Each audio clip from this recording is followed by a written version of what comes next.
है बिना जोग का पहुंच जाता है। भक्ति जो है जंप है, छलांग है, प्रेम छलांग है।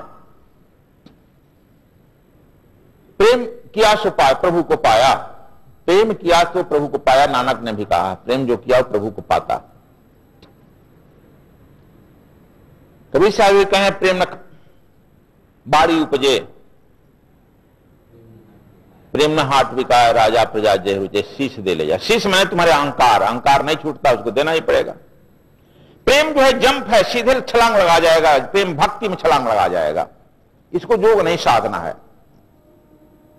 नाक न रूधो, कान न मुदो, काया कष्ट न धारो, कुछ नहीं करना है, छलांग लगा जाएगा। लेकिन जब वो कह रहे हैं, जब तुमको भक्त प्रेम भी नहीं उत्पन्न हो रहा है, तब अभ्यास कर, कुछ तो करना होगा।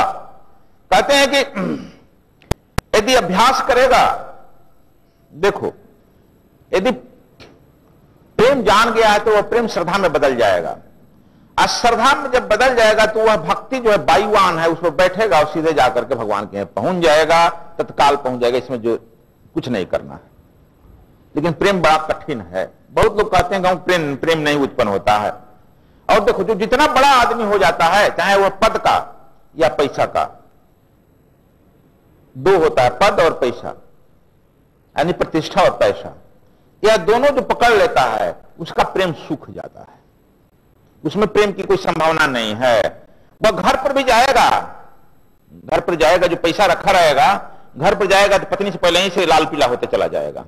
पत्नी बोले मत, नहीं तो जहां खुश हुआ मुस्कुराया कि पत्नी झट से पॉकेट में हाथ डाल देगी, पैसा ले लेगी। इसलिए वो पहले ही से रूप बदल कर जाता है घर पर। तुम लोग याद है,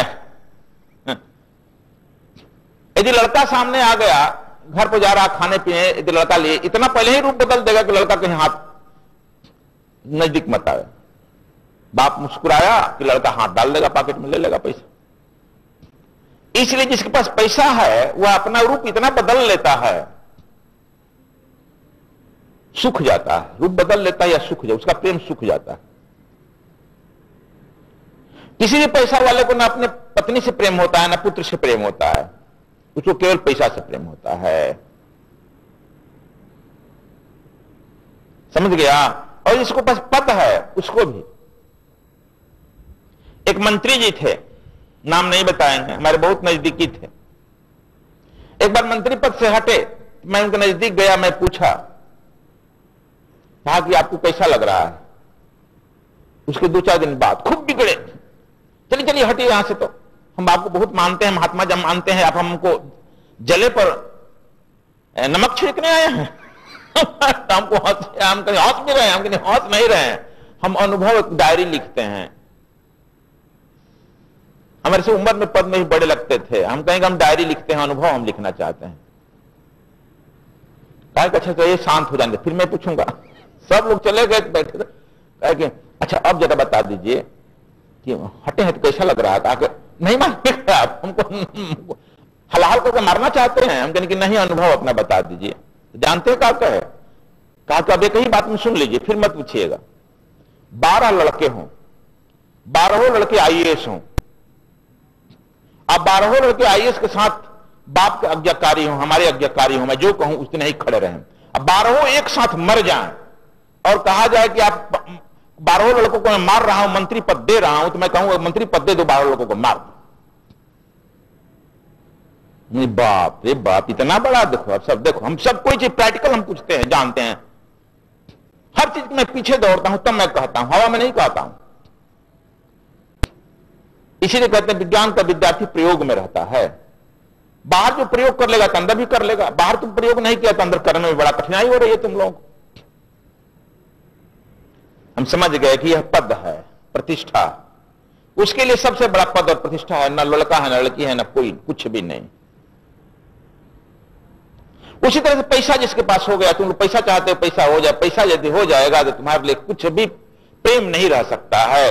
न तुम्हारा लड़का होगा, वह देखना घर पर जाएगा, रूप बना कर जाएगा, पहले ही से रूप बनाता है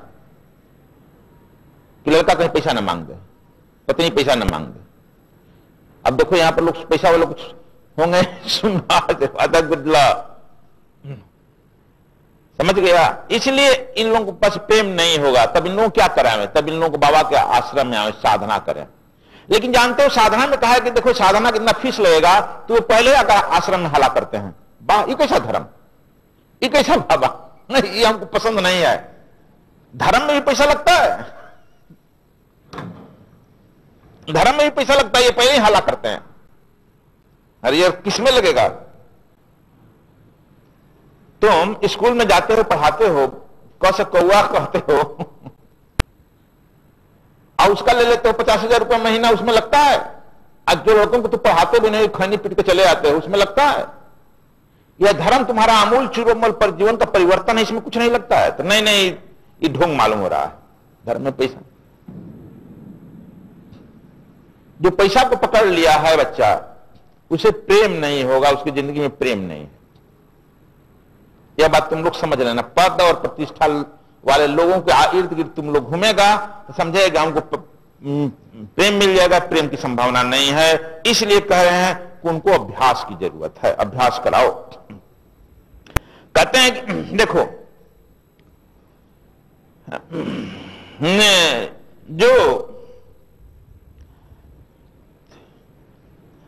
जो भक्त नहीं हो सका उसे योग में जाना ही पड़ेगा। इसलिए क्यों कि योग एक टेक्नोलॉजी है, एक विधि है, एक विधि दिया जाएगा ना, एक टेक्नोलॉजी दिया जाएगा। आके ध्यान करो, कहा जाता है तुम लोगों को मैं विधि देता हूं, ध्यान करो, पद्मासन पर सिद्धासन पर बैठ जाओ, शरीर शिथिल कर दो, बताया जाता है आप लोगों को। डिवाइन सीक्रेट साइंस बताई जाती है, कैसे डिवाइन सीक्रेट साइंस से हर एक चक्रों पर ले जाकर एनर्जी बैलेंस करेगा। एनर्जी बैलेंस करने के बाद कैसे नीचे से ऊपर एनर्जी तुम्हारा गति करेगी, यह विधि बताई जाती है, टेक्नोलॉजी है यह। तुम प्रेम नहीं हुआ तो विधि दे दी गई। चलो, इसलिए कह रहे हैं इसमें आकी देखो, यदि तुम मुझ में अचल स्थापन करने में समर्थ नहीं हो तो हे अर्जुन, अभ्यास रूप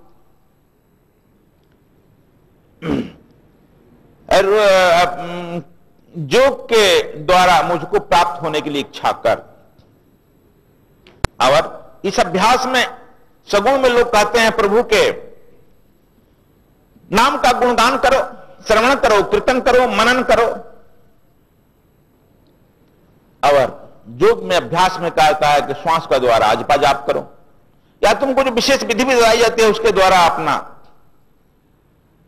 अभ्यास करो। विभिन्न प्रकार के हम तो सैकड़ों तुम लोग विधि बता दिए हैं, उसमें जो सूट करे वह करो। इसलिए कह रहे हैं, आगे कह रहे हैं श्लोक में, अभ्यास शेष्यपि समर्थो असि मत कर्म परमो भव मदर्थमपि कर्माणि कुर्वन् सिद्धि मपवस्यसि। कहते हैं यदि तू उपयुक्त अध्याय, लेकिन यदि तू उपयुक्त अभ्यास में भी यदि असमर्थ है तो केवल मेरे लिए कर्म करने को ही परायण हो जा। इस प्रकार मेरे निमित्त कर्मों को करता हुआ भी मेरी प्राप्ति सिद्ध होगा। कहते हैं यदि तुम अभ्यास भी करने में असमर्थ है, जो भी गुरु जी कहते हैं ये करो, तो कहते नहीं भी नहीं होगा, ये भी नहीं होगा। ये तुम अभ्यास भी करने में असमर्थ है, तब फिर कहते हैं तो जो भी काम करो वह मुझे ही सौंप दो। कहते हैं कि योग में भी मन यदि नहीं लगता है, नहीं लगता है ना, क्योंकि मन कांपते रहता है। जब तू ध्यान में बैठता है तो मन कांपता है,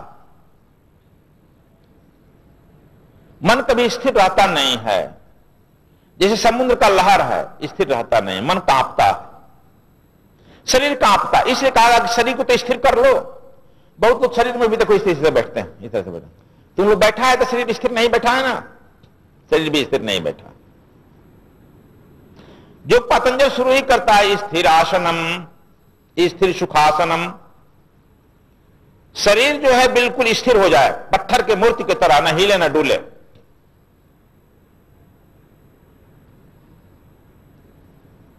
लेकिन हम लोग 1 घंटा आधा घंटा भी नहीं बैठ पाते हैं, इधर से करेंगे इधर करेंगे, एकदम सीधे बैठना चाहिए। नारायण बूढ़े की तरह बैठ जाता है। तुम अभी इतने 3 बार 4 बार कर रहे हैं, लेकिन तुम ही लोग कर रहे हैं। स्थिरासन एकदम सीधे बैठना चाहिए, स्ट्रेट, जरा भी शरीर नहीं हिले डुले, लेकिन बूढ़े की तरह झुक जाएगा।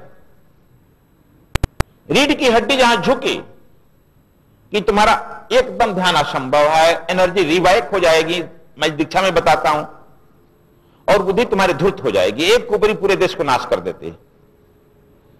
तुम 1 आध घंटा भी सीधा नहीं बैठ पाता है। इसलिए कहते हैं मन कांपता है। मन भी स्थिर नहीं होगा तो शरीर को स्थिर रखो। जब शरीर को स्थिर रख लेगा तब धीरे धीरे मन स्थिर होने को सोचने लगेगा। मन जाएगा कहां, आ जाएगा। इसलिए कहते हैं कि योग में तो योग अभ्यास से नहीं हो, तब कहते हैं भगवान कृष्ण की कर्म योग में उतर जाओ, सारे कर्मों का फल मुझे समर्पित कर दो।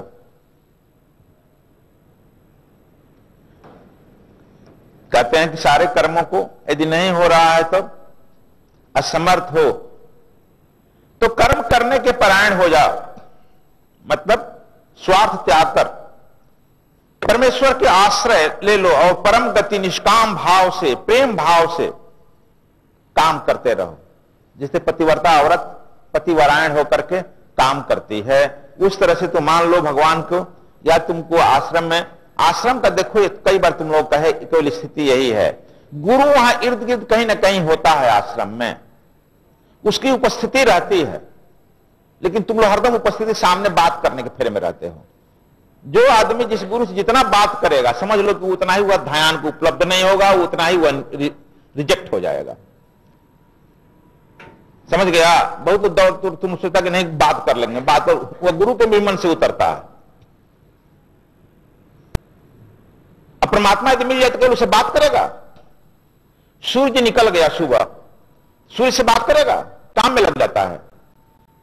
तो आश्रम में गुरु रहता है या नहीं रहता है, आश्रम का मतलब है गुरु ने दे दिया, उसका प्रतिनिधि है, और तुम उस काम में लग जाओ।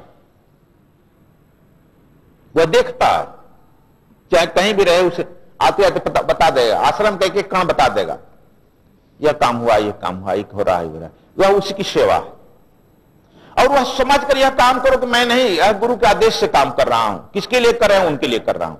गुरु का काम गुरु के आदेश के लिए कर रहा हूं, परमात्मा का काम परमात्मा के आदेश से कर रहा हूं। इससे मेरा कोई न लाभ है न हानि। लेकिन तू खाली दिखा कर करने के फेर में रहेगा तो समझ जाता उसे कोई फायदा नहीं है तुम्हारा। अब बात करने से तक बिल्कुल फायदा नहीं है। समझा? इसीलिए तुम यहां बहुत गुरु मिलते ही नहीं है, सालों साल नहीं मिलते, क्योंकि जितना जिससे मिलेगा तू ना बेकार की बातें करेगा, तर्क करेगा। तुम लोग के सामने देखो, यहां है नहीं, हम सुनता नहीं होगा, भंडारी पति पत्नी हमसे कोई बात करता है? दिल्ली भी आश्रम संभाल लेता है, पटियाला भी संभाल लेता है, यहां भी आकर देखो संभाल काम करता है, अपने काम में लगा रहता है। इसका मतलब मैं नहीं देखता हूं। लेकिन पूर्वी उत्तर प्रदेश बिहार के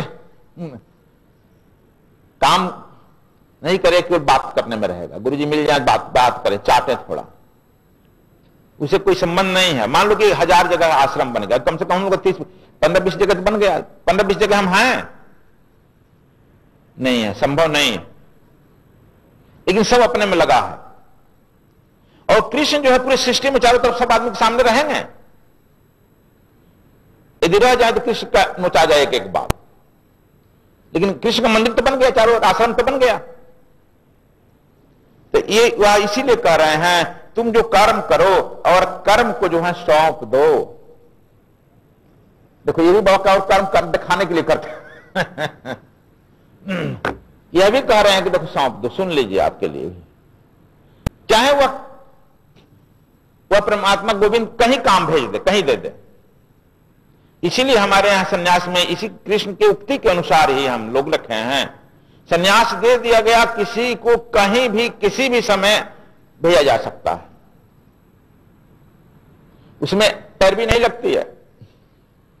अगर हमको यहां भेजिए, वहां भेजिए, वहां भेजिए, क्योंकि वह सब परमात्मा का काम है, यहां अपना काम कुछ है ही नहीं। भगवान कृष्ण कह रहे हैं कि सब काम मेरा समझ करके, मेरा आदेश समझ करके मेरे लिए करो। तुम इसमें कहां से आ गया, खड़ा हो गया? यह तो कर सकता है, लेकिन इसमें भी हम बतियाने लगेंगे, दूसरे को पकड़ के ले जाएंगे, चलो भाई तुम कर दो, हम बात कर रहे हैं। है ना? तो वह भी देखते रहता है। देखो भगवान कृष्ण कह रहे हैं कर्म जो है सारे कर्मों को मुझ में सौंप दो। ऐसा मान लो कि तेरे भीतर भी मैं ही काम कर रहा हूं, मैं तुझसे ही काम करा रहा हूं और एकमात्र कारण मैं ही हूं काम का। यदि यह समझ लेता है यह कर्म योग हो गया, तब पर भी तू मुझे उपलब्ध हो जाएगा। कहते हैं लेकिन देखो इस ठीक से समझ लो, इसका मतलब नहीं कि तीसरा हम पकड़ लें। पहला है कि तुम प्रेम को उपलब्ध हो, जरूर प्रेम करो, भक्ति योग लगो, समर्पण करो। भक्ति योग यानी समर्पण, तेरा तुझे सौंपिया मेरा लागत है क्या, तदेम वस्तु गोविंदम तुभमेव समर्प्याम, यह प्रेम योग है। समर्पण, total surrender against the God is called भक्ति योग। पूर्ण समर्पण यदि हो जाए तो एक नंबर, फर्स्ट क्लास। यदि कहते हैं यह है दुष्छलांग है, यदि यह नहीं हो सकता है तब दूसरा प्रयास करो अभ्यास से। दूसरा भी अभ्यास किया गया है, योग का ध्यान दिया गया है। काम करते रहो, उस मंत्र का जाप करते रहो, आजपा करते रहो, अनाथ सुनते रहो, वह करते रहो, दोनों का अभ्यास। जब यह दोनों करना जरूरी है, तब जो है तीसरा जो है यह जो है कर्म योग। यह नहीं अभी दोनों छोड़कर इसी पे पड़ गए, समझ गया? वह दोनों करते रहो और इसको तब उपलब्ध हो जाओ।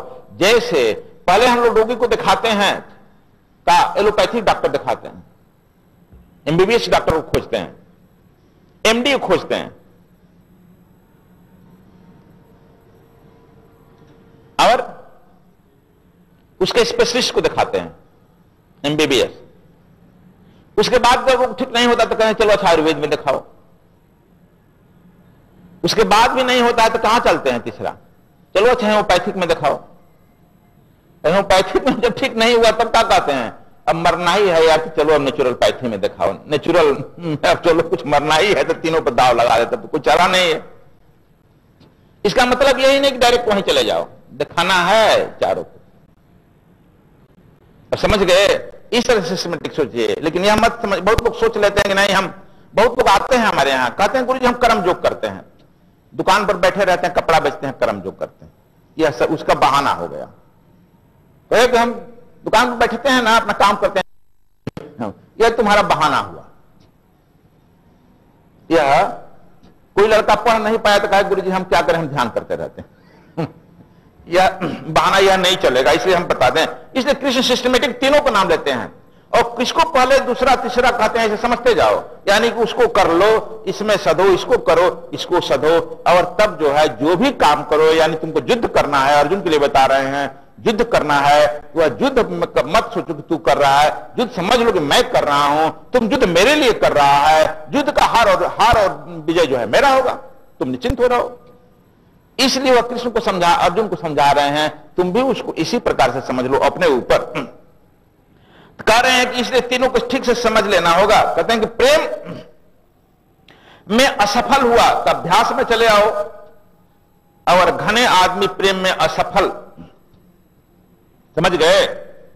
प्रेम में असफल हो तब जो है अभ्यास में आ जाइए। कहते जैसे कहते हैं क्या,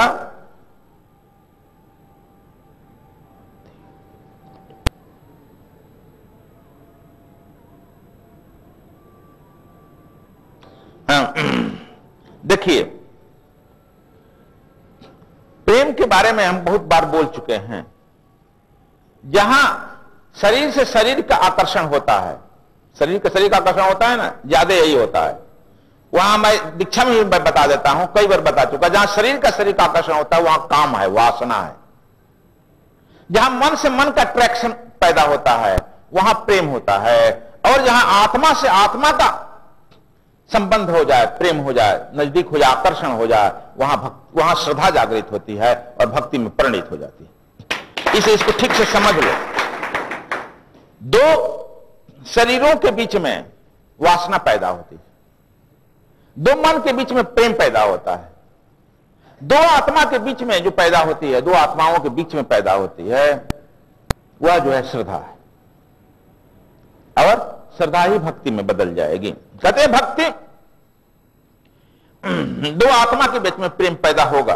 देखो, और कहते हैं, अब इस तरह समझ लो, यदि पदार्थ है, पदार्थ शरीर है, और मन के भांति यदि स्थिति करनी है तो यह जो है चेतना है। और तीसरा परमात्मा की भांति यदि अपने को प्रोड्यूस करना है, सोचना है परमात्मा, तब वह जो है निराकार और विराट महाशून्य है। इसलिए हम लोग कहते हैं, देखो, एक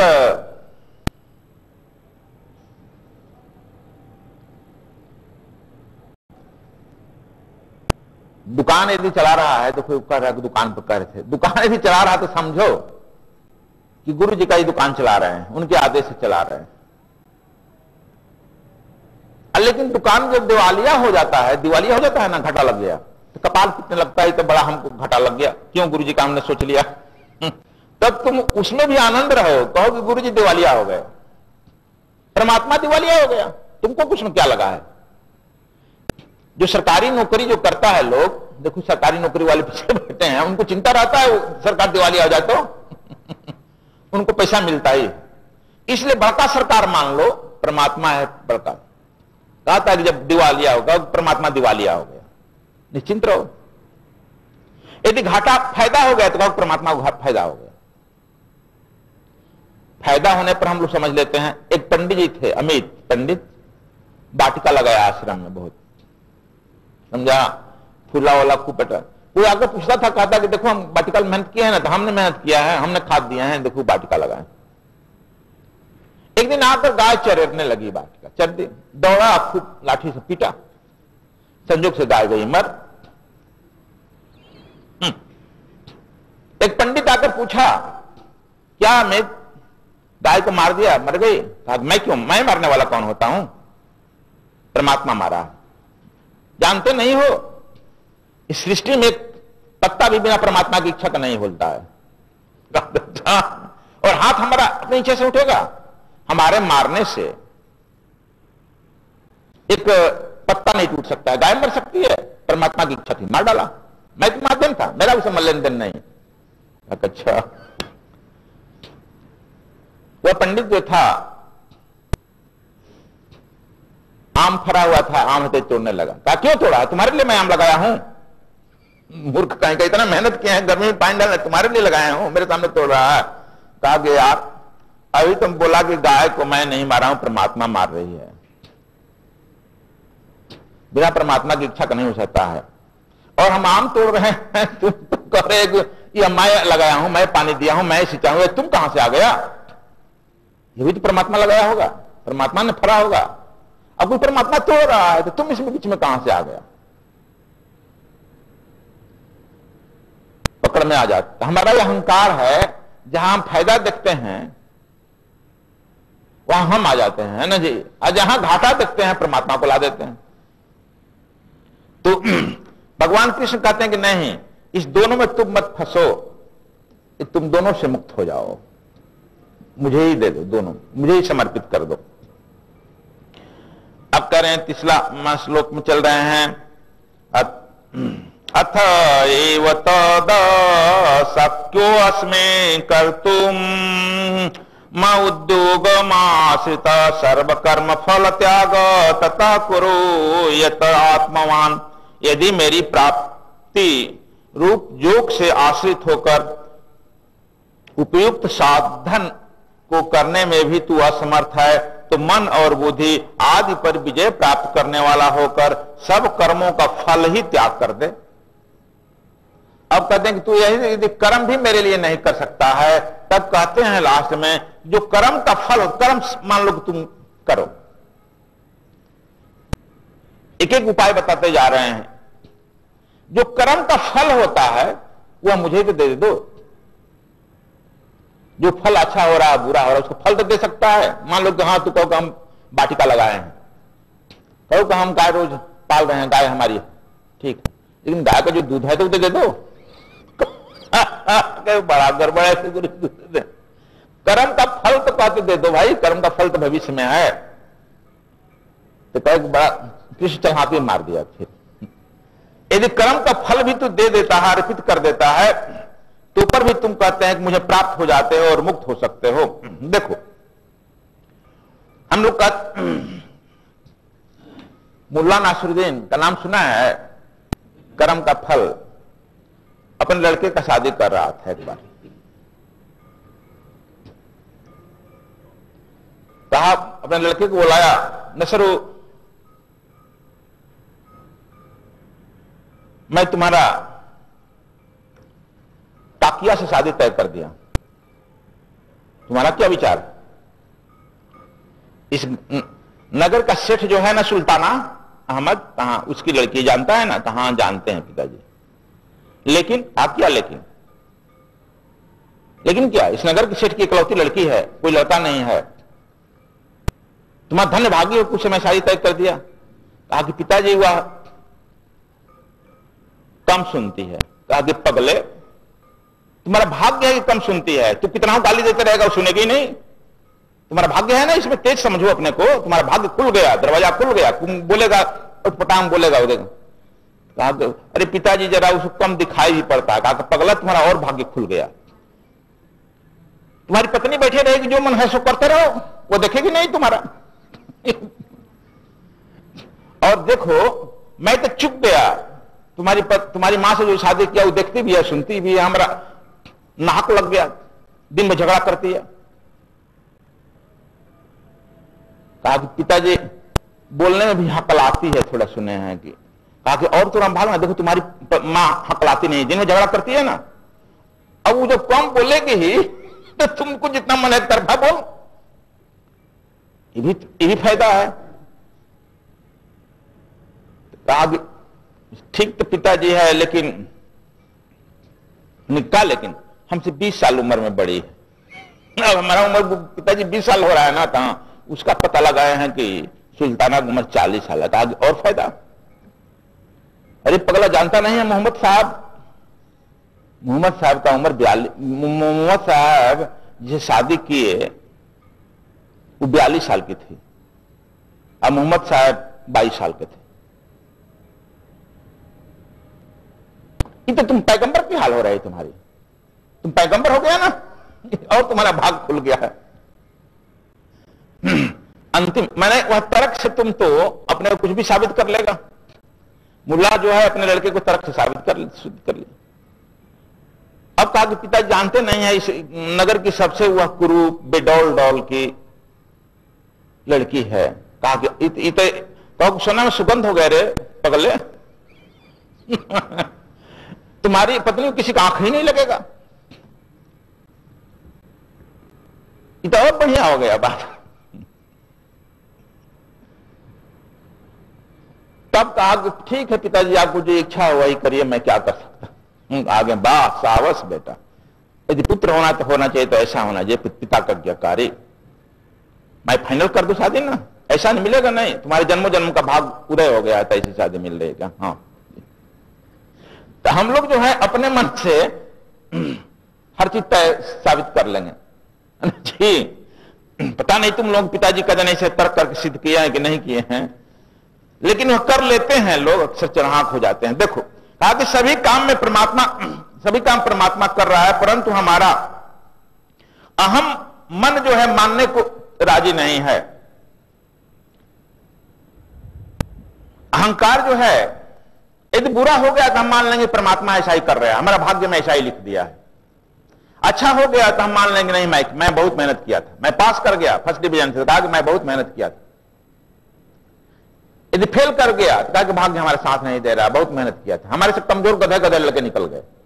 अक्सर लड़के कहते हैं। तो यह जो है हमारा अहंकार सदैव हमारे साथ रहता है। परमात्मा ही कर रहा है और जो हो रहा है वो परमात्मा की कृपा से हो रहा है, यह हम नहीं मानते हैं। हर आदमी अपनी अहंकार को प्रेरित से गाइड होता है। देखो, यह जरूरी नहीं है कि तुम जो सोचेगा वह होगा। आप लोगों को मैं कहा हूंगा, कहीं चीन में एक आदमी जा रहा था, उसके मस्तिष्क में बहुत दर्द रहता था। उसका एक शत्रु था, उसका पड़ोसी, पीछे से छिप करके उसके पैर में तीर मारा। लंगड़ाएगा, गिर जाएगा। जैसे पैर में तीर लगा, छेद हो गया, गिरा, हॉस्पिटल गया, उसका सिर का दर्द ठीक हो गया।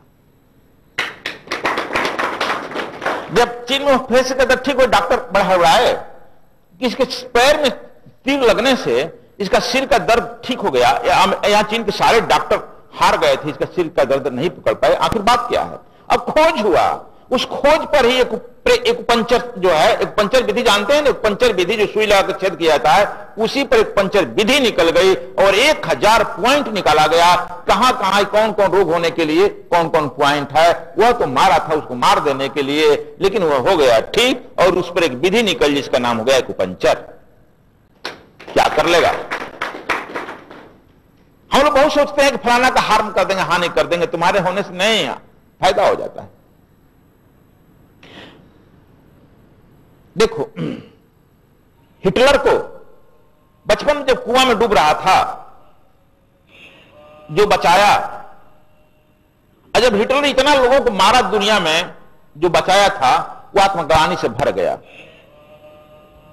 क्यों मैं इसको बचपन में बचाया? तो डूब गया रहता, बचपन में मर गया रहता। सर, इतना लोगों को मारा, वो तो अच्छा काम किया ना। बच्चा में 5 वर्ष का औसम कुआं में डूबा, उछलांगा के बचा दिया। लेकिन हिटलर जैसे ही विश्व में नाश करने लगा, लोगों को मारने लगा, विश्व विजयी कहलाने के लिए, वो आदमी घुट घुट कर मरने लगा। हमने यह पाप कर दिया इस आदमी को बचाकर। देखो, पुण्य के चक्कर में पाप हो गया, पाप के चक्कर में पुण्य हो गया। तब तुम क्या कर सकता है? इसलिए जो फल है, जो परिणाम है, परमात्मा को सौंप दो। तू कुछ कर नहीं सकता है। तू पाप करेगा वह पुण्य कर देगा, वह पुण्य करेगा वह पाप कर देगा। इसलिए भगवान कृष्ण यह अंतिम कर रहे हैं, जो फल है उस फल को तो हमको सौंप दो। जब फल को सौंप देगा तो हम उसको भी बदल देंगे। अब समझ गया? लेकिन तुम लोग नहीं समझे। देखो, करते हैं कि सिकंदर लोदी के भी सिर में दर्द था, और काजी, मौलाना और पंडित, काशी के तीनों सब लोग मिलकर काजी, मौलाना, पंडित पकड़ करके सिकंदर लोदी के केस किया था। यह जो है, हिंदू लोग कहते थे, पंडित लोग कहते थे कि यह जो है ऊपर से राम राम कहता है, भीतर भीतर अल्लाह अल्लाह कहता है। बड़ा खतरनाक है, हिंदुओं को भड़का रहा है। हमको भी कहता है ना कि यहां गौरपंथी भी कहता है, और हनुमान जी का मंदिर भी रखा है, कहता है ना जी। तभी चार में केस किया कि ऊपर ऊपर राम राम कहता है, भीतर भीतर अल्लाह अल्लाह कहता है। बड़ा खतरनाक है हिंदुओं के लिए। ताजी लोग कहा कि सरकार यह है मुसलमान, लेकिन राम राम कहता है, बड़ा खतरनाक है यह मुसलमान धर्म। सिकंदर लोदी पहुंच गया बनारस, हाथ बुलाओ, आया तो सोचा कि सब लोग प्रणाम करते हैं, भी प्रणाम करेगा, लेकिन यह जो है फकीर प्रणाम ही नहीं करा। कहा, कहो सिकंदर कैसे हो? कहा कि अरे तुम जानते ना मैं सुल्तान हूं। कहा कि अरे सुल्तान तो एक ही है। तो कौन? कहा कि साहब सबका बाप है, बेटा किसी का ना। साहब बेटा होकर जो तेरे सो तो साहब ना। कहा तू कब से साहब हो गया? साहब तो सबका बाप होता है। कहा कि ठीक करे, बड़ा फटफट बोलता है यार। उसी में इसको दंड दिया गया, 52 दंडनीय। जितना दंड दिया उसमें सब जो है मुस्कुराते हुए बाहर निकल गए। और अंत में वह सिकंदर लोदी इनके पैर पर जब गिरा, तब उसके भी सर में बहुत आज बचपन का दर्द था, और पैर पर गिरते ही उसका दर्द ठीक हो गया, और वह सिकंदर लोदी इनके लिए समर्पित हो गया, और जानते नहीं हो इनका शिष्य बन गया। और कबीर अपने जिंदगी में यहां पर काशी का राजा वीर सिंह बघेल, अयोध्या का राजा बिजली खां दिल्ली का सम्राट सिकंदर लोदी, यानी वह राजधर्म के रूप में स्थापित कर दिए। तुम तो लाया केस करके इनको बनवा देंगे, लेकिन हो गया गड़बड़, इसलिए तुम्हारे करने से कुछ नहीं होगा बच्चा, यह जो है वह करा लेता है। कहते हैं कि अध्यात्म के जगत में, अध्यात्म के जगत में बहुत अंधापन चल रहा है, बहुत मूर्खता चलती है। एक देखा देखी कोई कर गया है, हजारों वर्ष पहले हम देखा देखी करते रह रहे हैं, पूछो उसे क्यों कर रहा है तो उसको मालूम नहीं, मैं कर रहा हूं। श्री जी की अद्वितीय रचनाएं, कुंडलिनी जागरण, दिव्य गुप्त विज्ञान के माध्यम से अपनी कुंडलिनी को जागृत करें।